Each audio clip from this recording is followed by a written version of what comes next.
Cuando abrí la puerta del baño esa mañana, el secador aún estaba caliente y el cepillo de dientes seguía chorreando sobre el lavabo, pero ella ya no estaba. En vez de sentirme tranquilo por su rutina, algo dentro de mí me dijo que Laura no había salido corriendo al trabajo por prisas, sino por algo mucho más jodido. El aroma que flotaba en el aire no era su perfume habitual, ese floral suave que usaba desde que nos conocimos, sino una mezcla densa de vainilla y almizcle que no reconocí, que olía a club, a noche larga. A alguien que no había dormido en casa. Aún así, traté de convencerme de que estaba exagerando, que quizás había cambiado de colonia sin avisarme, pero mientras desayunaba solo en la cocina, viendo cómo el café se enfriaba sin que nadie más tocara su taza, una idea comenzó a crecer dentro de mí y no me dejó en paz durante todo el día. La noche anterior ya había sido extraña. Me dijo que iba a salir con sus compañeras del trabajo, lo cual no era raro en ella, pero su forma de decirlo sí lo fue. No me pidió permiso, porque nunca tuvo que hacerlo, claro, pero tampoco lo mencionó con naturalidad. Lo soltó como quien dice que se va a tirar la basura, rápido, sin mirarme a los ojos. Estaba arreglándose desde las 6 de la tarde, y yo pensé que era por verse bien, pero no para ellas. Nadie se pone ese vestido rojo para hablar de psicología clínica entre copas. Nadie se pinta los labios así para una charla de colegas. Y si lo hace, tampoco sale del portal hablando por teléfono con una sonrisa que no va dirigida a ti. ¿No quieres que te acompañe en coche? Le pregunté, intentando sonar amable, interesado, aunque ya intuía que me diría que no. No hace falta, ya quedamos en que nos recogía Raquel, respondió sin dudar ni medio segundo, y se largó con un beso rápido en la mejilla como si yo fuera su primo lejano en vez de su marido. No volví a verla esa noche, ni tampoco recibí mensaje alguno. Eran más de las 2 cuando decidí acostarme. La cama estaba fría por un lado, y por primera vez en 11 años, su ausencia me pesó más de lo que podía admitir. A la mañana siguiente, cuando no encontré ni un simple buenos días en el móvil, supe que algo andaba mal. Algo distinto. Algo que ya no podía ignorar. El trabajo se me hizo eterno. Contesté correos sin leerlos, programé mal un par de cosas que luego tuve que rehacer, y cuando por fin terminé, en lugar de ir a buscar a Claudia al cole como siempre, me fui directo a la farmacia del barrio. ¿Qué hacía ahí? No sé. Tal vez necesitaba sentir que tenía el control de algo. Compré una caja de analgésicos y una botella de agua solo para tener las manos ocupadas. Cuando llegué a casa, Claudia ya estaba con su tablet en el sofá. Laura todavía no había vuelto. Eran casi las 8. ¿Mamá no te fue a buscar hoy? Le pregunté a la niña, fingiendo que no me molestaba. No, papá, dijo que tenía reunión, contestó sin despegar la vista del juego. Laura llegó a las 9:30, con una sonrisa desdibujada, ojeras tapadas con maquillaje y la misma ropa de la noche anterior, aunque intentó disimularlo con una chaqueta que nunca le había visto. Me abrazó como si todo estuviera bien, pero su abrazo era de cartón. Lo siento, se alargó la reunión y luego el metro iba fatal, dijo, sin ni siquiera mirarme a la cara mientras dejaba su bolso en el pasillo. ¿Con Raquel? Pregunté, casi en automático. ¿Qué? Ah, sí, claro, con Raquel y Marta, todas, respondió como si no esperara que yo preguntara, como si no recordara que ya me había dicho eso antes. No dije nada más. No esa noche. Pero esa fue la primera grieta real. La primera mentira que supe que era mentira aunque no tuviera pruebas. Y como un idiota, me la tragué, porque aún no estaba listo para la verdad. Fue el viernes por la noche cuando decidí dejar de hacerme el tonto. Ya había soportado suficientes miradas esquivas, silencios innecesarios y respuestas que no encajaban.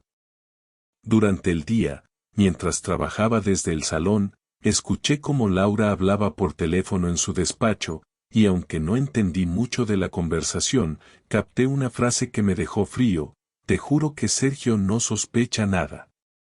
Lo dijo bajito, pero lo suficiente para que me llegara. Cerró la puerta como si de verdad sirviera de algo y continuó hablando. Yo no me moví, no reaccioné. Me limité a tomar aire y seguir escribiendo líneas de código como si el mundo no se me estuviera desmoronando dentro. Esa noche, después de cenar y acostar a Claudia, ella me preguntó si me molestaba que saliera un rato a tomar algo con las chicas. Lo dijo en plural, pero sin especificar. Me miró directo a los ojos, como si buscara un permiso o una coartada. Asentí sin decir palabra. Le ofrecí incluso llevarla, pero rechazó la oferta de inmediato, argumentando que Raquel pasaría por ella. Esa Raquel de la que últimamente hablaba mucho pero que nunca llamaba al fijo ni escribía al WhatsApp familiar, esa que nunca vi entrar por la puerta ni supe su segundo apellido. Cuando se fue, me senté frente al portátil y abrí su sesión de Google en el navegador. Ella no sabe mucho de tecnología, así que nunca cerraba nada. Revisé su historial, sus búsquedas, sus ubicaciones.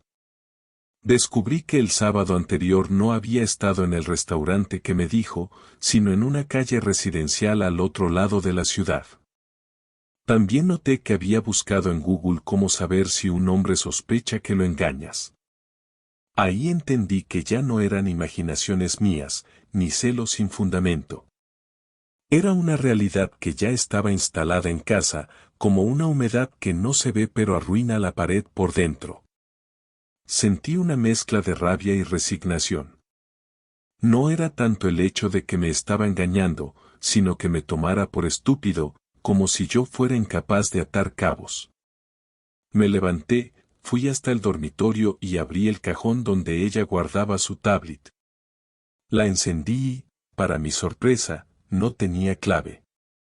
Entré directamente a sus fotos, y lo que vi me hizo apretar los dientes con fuerza. No había imágenes explícitas, pero sí suficientes para confirmar que había alguien más. Selfies en un coche que no era el mío, fotos de cafés y cenas donde ella sonreía con una expresión que ya no usaba conmigo, una captura de pantalla de un chat donde alguien le decía que extrañaba sus besos de media tarde. Seguí investigando y encontré una carpeta en la nube con más capturas. No todas tenían fecha, pero algunas coincidían con días en los que me había dicho que se quedaba hasta tarde en la consulta. Había una que me dolió especialmente, ella recostada en una cama, con el cabello suelto, mirando a la cámara como si esperara a alguien. Era nuestra cama. El cabrón había estado en nuestra casa. Ahí fue cuando sentí que algo dentro de mí se quebraba de verdad. Escuché la puerta del portal abrirse y, sin pensarlo demasiado, dejé todo como estaba. Me senté en el sofá, con la tablet aún encendida, esperando. Laura entró, colgó su bolso, se quitó los tacones, y al verme ahí, tan quieto, tan inmóvil, parpadeó como si se hubiera olvidado de que vivíamos juntos. ¿No te acostaste?, me preguntó con voz cansada.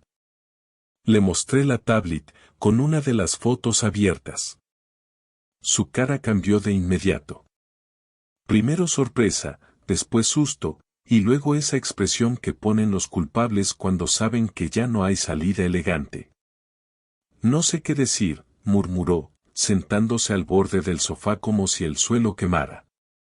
Dilo todo, le exigí con voz baja, intentando que mi hija no se despertara por los gritos que estaban a punto de estallar.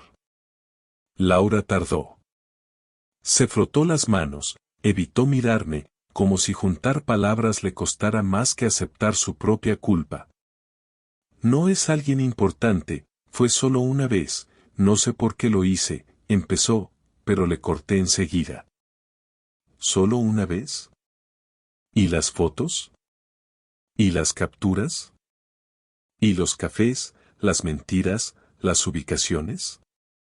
¿También fue una sola vez? Se quedó callada. Sabía que no podía seguir mintiendo, pero tampoco tenía el valor para decir la verdad como se debía. No te amo como antes, soltó finalmente, sin adornos. Fue la única frase honesta que dijo esa noche. Todo lo demás fueron excusas, frases enredadas, intentos de culpar al aburrimiento, al desgaste, a la rutina, a mí por ser tan predecible, como si eso justificara su traición. No lloró. No gritó. Solo se mantuvo allí, hablando con un tono neutro, como si hablara de una mudanza o de un cambio de trabajo. Yo, en cambio, sentía como la sangre me hervía por dentro. No por haber perdido a mi mujer, sino por haber dormido cada noche al lado de una actriz. Por haber protegido algo que ya estaba roto sin saberlo. Esa fue la noche en la que supe que nada volvería a ser como antes. La mañana siguiente no empezó con el sonido del despertador ni con el aroma del café. Empezó con un silencio raro, de esos que hacen más ruido que una discusión a gritos. Me levanté antes que ella, no porque no pudiera dormir, sino porque el cuerpo me pedía moverse, hacer algo, cualquier cosa menos quedarme acostado al lado de alguien a quien ya no conocía. Fui a la cocina, preparé café solo para mí, y me senté con el móvil en la mano, sin saber bien qué hacer con toda la información que tenía en la cabeza. Estaba tan lleno de rabia que no podía pensar con claridad, y al mismo tiempo, una parte de mí no quería hacer nada impulsivo. Tenía que dejar que saliera, pero no gritando ni rompiendo cosas, sino sacándolo todo con palabras, con preguntas que Laura no podría esquivar. Se levantó una hora después, con cara de no haber dormido, el pelo revuelto y los ojos hinchados. Caminó hasta la cocina sin mirarme, como si la escena de la noche anterior hubiera sido solo un mal sueño. Agarró una taza, la llenó de café y se apoyó en la encimera. Yo no le dije nada al principio. Quería ver cuánto tiempo podía fingir normalidad. ¿Y ahora qué vas a hacer?, preguntó finalmente, con una voz débil, como si ya supiera la respuesta pero igual necesitara escucharla. No tengo ni idea, contesté sin mirarla, porque si la miraba iba a explotar. Pero lo que no voy a hacer es seguir fingiendo que esto no pasó. Ella no respondió. Dio un sorbo al café y luego suspiró, como si el peso del aire fuera mucho. El silencio duró demasiado. Fue un error, Sergio. Lo que pasó no tenía sentido, no lo planeé, simplemente, pasó, dijo finalmente, con esa voz que uno usa cuando intenta que el otro lo entienda sin tener que entrar en detalles. No me digas que fue un error.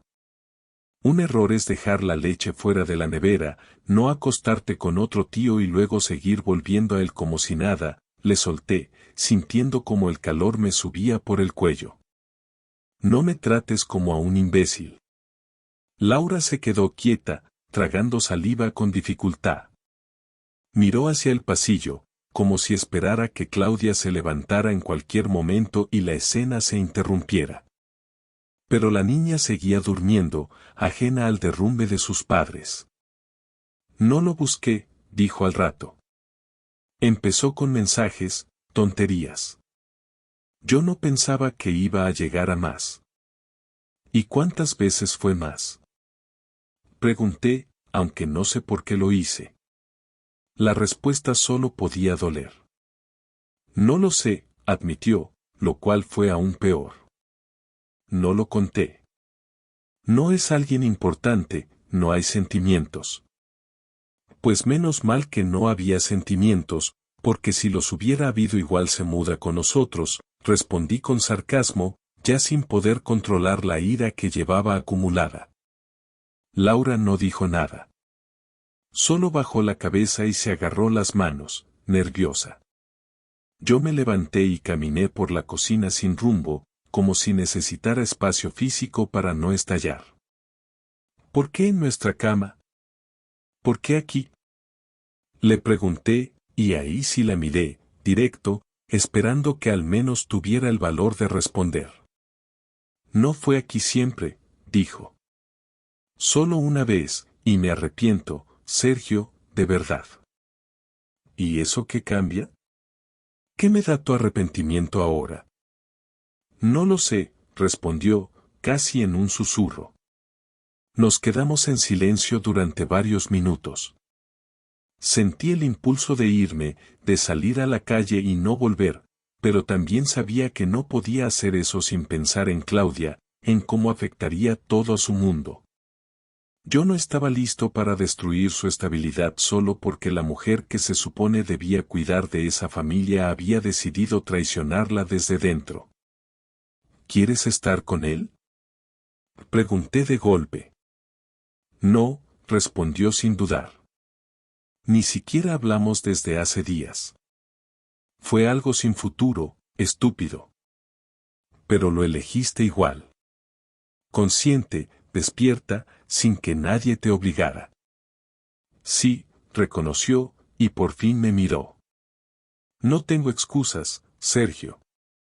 Y no estoy pidiéndote que me perdones, solo quiero que sepas que no hice esto por falta de amor. Lo hice porque estaba vacía, porque me sentía invisible. Entonces avísame la próxima vez que te sientas invisible y así me entero antes de que decidas estar con quien quieras, respondí con rabia, ya sin ganas de contener el veneno. Ella cerró los ojos y se cubrió la cara con las manos. No lloró. No pidió perdón. No intentó abrazarme. Solo se quedó ahí, sabiendo que las palabras ya no alcanzaban. Me acerqué a la puerta del salón, respirando hondo. No sé qué va a pasar, Laura. Pero no esperes que esto se arregle con un me equivoqué, dije antes de salir. Esa fue la última conversación sincera que tuvimos en días. Después de eso, todo se volvió mecánico, como si fuéramos compañeros de piso que compartían casa por obligación. Pero dentro, la herida seguía abierta, y yo empezaba a pensar en lo que realmente significaba justicia para mí. Ya no era solo tristeza. Ahora quería devolverle el golpe. Pasaron 3 días sin que cruzáramos más que frases básicas sobre Claudia, la compra o el horario del colegio.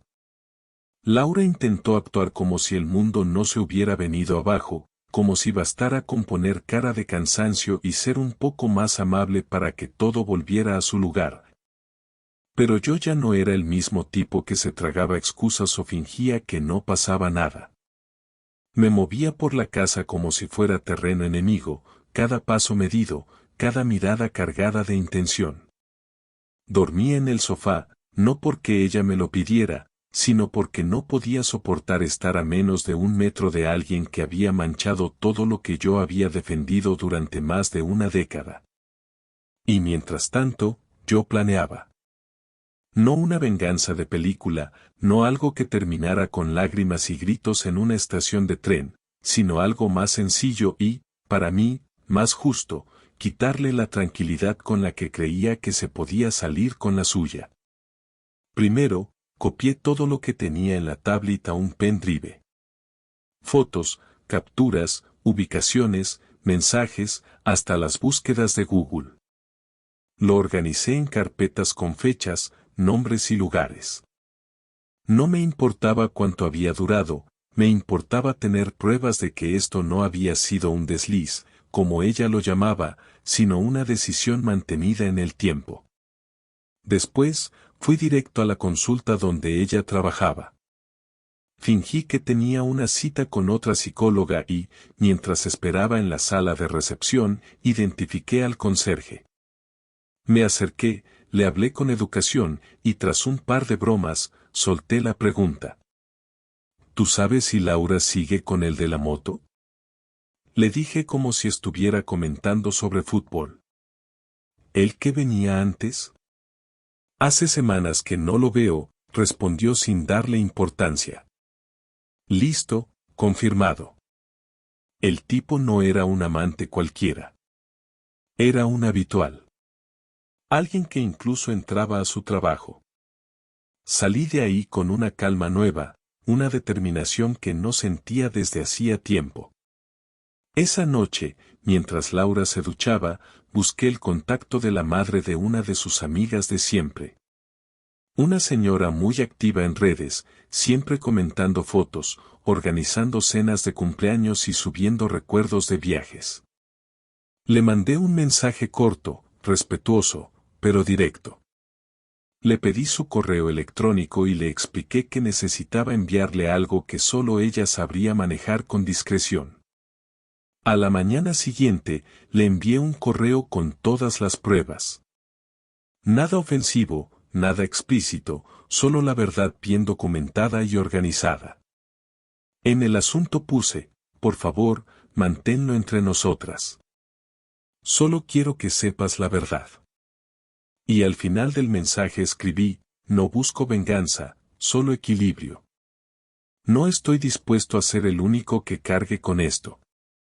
Su respuesta fue casi inmediata. Solo 2 palabras, te entiendo. No necesitaba más. El efecto fue rápido. En menos de 48 horas, la madre de Laura la llamó. No escuché la conversación completa, pero vi cómo Laura se encerraba en el dormitorio con el móvil y salía después con los ojos vidriosos y las mejillas rojas. No me preguntó si había sido yo. Supo que sí. Caminó hasta donde yo estaba y me miró con esa expresión entre rabia y resignación. ¿Qué has hecho?, preguntó con un tono bajo, apenas contenido. Lo justo, respondí sin levantar la voz. Tú tuviste tu momento, ahora me toca a mí. ¿Querías humillarme? ¿Eso era lo que necesitabas? No. Quería que al menos una persona que te admira supiera que no sos tan buena como aparentás. Eso es todo. Ella no dijo nada más.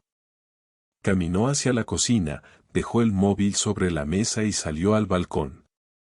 Yo me quedé sentado, sintiendo por primera vez desde que todo esto empezó, que algo se nivelaba. No me sentía mejor, ni más fuerte, ni siquiera satisfecho. Solo menos débil. Menos engañado. Esa misma noche, le dije que me iba el fin de semana a casa de mi hermano, que necesitaba aire, distancia, pensar. Ella no discutió. Me miró con una expresión de derrota, como si supiera que ya no había nada que pudiera decir que arreglara lo que había roto. Empaqué unas cosas, lo suficiente para pasar 3 días fuera, y salí sin mirar atrás. No fui a casa de mi hermano. Me alquilé un apartamento por 3 días en un barrio al otro lado de Zaragoza. No por esconderme, sino por darme un espacio para mí. Me pasé horas leyendo, viendo películas, saliendo a caminar sin rumbo. Pensando. No en ella, sino en mí, en cómo había dejado de ser el tipo que tomaba decisiones, que imponía límites. El domingo, cuando me senté en un banco frente al Ebro y vi pasar a la gente con sus perros, sus hijos, sus parejas, supe que lo próximo que tenía que hacer era hablar con Claudia. No sobre los detalles, no sobre la traición, pero sí sobre el hecho de que las cosas iban a cambiar. Volví a casa el lunes por la tarde. No avisé. Solo llegué, abrí la puerta y dejé la mochila junto al perchero. Laura estaba en la cocina, hablando por teléfono, pero al verme se quedó inmóvil, cortó la llamada sin decir una palabra más y se quedó ahí, con el móvil en la mano como si pesara 5 kilos. No dije nada de inmediato. Fui al baño, me lavé la cara, y después me senté en el comedor, esperando que viniera. Tardó unos minutos, pero finalmente se sentó frente a mí, con las manos en el regazo, en silencio. Ninguno de los dos parecía querer empezar, pero era evidente que había una conversación pendiente y no íbamos a poder evitarla mucho más. No quiero más vueltas, dije sin levantar la voz, pero con firmeza. No quiero más excusas, ni explicaciones vacías, ni intentos de justificar lo que hiciste con frases como me sentía sola o no fue importante. Ya tuve suficiente de eso. Solo quiero saber si hay algo que tú creas que vale la pena rescatar, porque de mi parte, ya no sé qué queda. Ella bajó la mirada y luego la levantó con esfuerzo. Tenía los ojos secos, sin lágrimas, como si ya las hubiera agotado todas en mi ausencia. No tengo cómo arreglar esto, admitió. He pensado mucho estos días, y entiendo que no tengo derecho a pedirte que sigamos. No voy a hacerlo. ¿Y entonces? ¿Ya está? ¿Te quedas sentada a ver cómo se derrumba todo sin siquiera intentar entender por qué llegamos hasta aquí? Si lo intento, Sergio, lo intento cada día, pero no me sale. Siento que todo lo que digas solo va a sonar a excusa, y no quiero humillarme más. Ya estoy bastante rota como para seguir pidiéndote algo que no me corresponde. Lo que no te corresponde es tener doble vida, Laura. Lo que no te corresponde es usar nuestra hija de escudo, llegar a casa después de acostarte con otro y besarme como si yo fuera un mueble. Eso es lo que no te corresponde. Ya lo sé, dijo bajito. Y cada vez que cierro los ojos, me arrepiento. Pero eso no cambia que lo hice, y que lo hice sabiendo lo que arriesgaba. ¿Y valió la pena? No. Nunca valió la pena. Ni siquiera mientras pasaba. Solo me sentía viva, y eso no justifica nada, pero es la verdad. Esa respuesta me descolocó. No porque no la esperara, sino porque fue directa. Por primera vez desde que esto había estallado, no estaba disfrazando lo que había hecho. Lo estaba diciendo como era. No intentaba quedar bien. Solo exponía la realidad. Me quedé mirándola un rato. Pensé en los años juntos, en los viajes, en los días en los que Claudia era un bebé y todo giraba en torno a que no se despertara por las noches. Pensé en las charlas que teníamos en la cama antes de dormir, en cómo me hacía reír con comentarios tontos, en cómo me abrazaba después de una discusión larga, sin decir nada, solo porque sí. Y al mismo tiempo, pensé en las mentiras, en las fotos, en el tipo entrando a nuestra casa como si tuviera derecho. Pensé en la confianza, esa que se quiebra una vez y ya nunca vuelve igual. Claudia no sabe nada, ¿verdad? Pregunté, más por necesidad que por sospecha. No, aseguró rápidamente. Solo notó que dormías en el sofá y me preguntó si estabas enfermo. Le dije que habías tenido un problema de espalda. No quiero que se entere por accidente. Ni ahora ni nunca. Si en algún momento decidimos contarle algo, será juntos, y con las palabras justas. Estoy de acuerdo, dijo sin dudar. Me levanté y caminé hacia la ventana. Afuera, el edificio de enfrente tenía ropa colgada en los balcones y un niño jugando con una pelota. Escuchaba risas a lo lejos, la vida de los demás avanzando como si nada. Me pregunté si alguien en ese edificio también estaría atravesando lo mismo, si en ese momento otra pareja estaría sentada, destruyéndose en silencio, midiéndose en palabras. ¿Qué vas a hacer?, preguntó Laura detrás de mí. Voy a ir al abogado, dije sin girarme. No esta semana, pero pronto. Quiero tenerlo todo claro. No quiero pelear por cosas. No quiero que esto se convierta en una guerra. Yo tampoco quiero eso, dijo, y su voz tembló un poco por primera vez. Si decides que esto se termina, lo voy a aceptar. No voy a hacerte la vida imposible. Me di vuelta y la miré. Seguía sentada en la misma posición, como si tuviera miedo de moverse y romper aún más lo poco que quedaba.